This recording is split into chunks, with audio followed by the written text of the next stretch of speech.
Hello, good morning, good afternoon, good evening, good middle of the night, wherever you are watching this devotional. I am doing a devotional about that comes from one of our Home Touch pages. So if you get Home Touch, you're going to see this in a couple of weeks. But a lot of us that watch the devotionals don't get the Home Touch page. And this is a really cool story. And I am hoping that it gives us some ideas on how to be kind and caring and spend some time with people. So, this story is about Frances Green, who was an 83-year-old California lady living on Social Security. Every year, she would send $1 into her political party of her choice.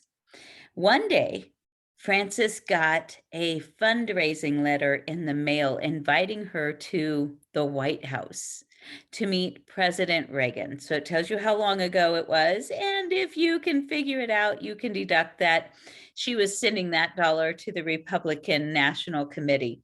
I am not taking sides. This is not a political stand. This is a really cool story, and I'm sure that any party would do the same. Okay, so she got this letter, and she didn't notice that the RSVP card said that when she RSVP'd that she should also submit a generous donation. She thought she had been invited because they appreciated her dollar a year support for so many different years. So she spent what little money she had and took the train, booked a train to go cross country by coach, because that's all she could afford, to meet with the president. But when she got to the White House gate, her name wasn't on the guest list, and she was just simply heartbroken. But here's the thing, a Ford Motor Company executive was nearby and talked to the guard and spoke to the White House presidential aide. And then he turned to Frances Green and said, please come back tomorrow at 9 a.m. Well, she certainly did.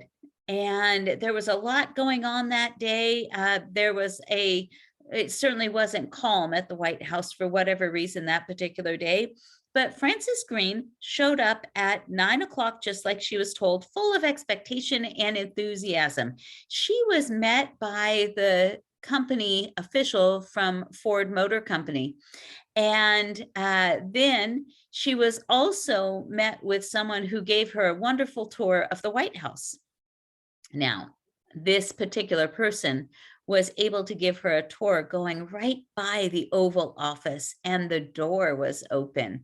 And President Reagan glanced out and saw Frances Green, and he told her to come into his office.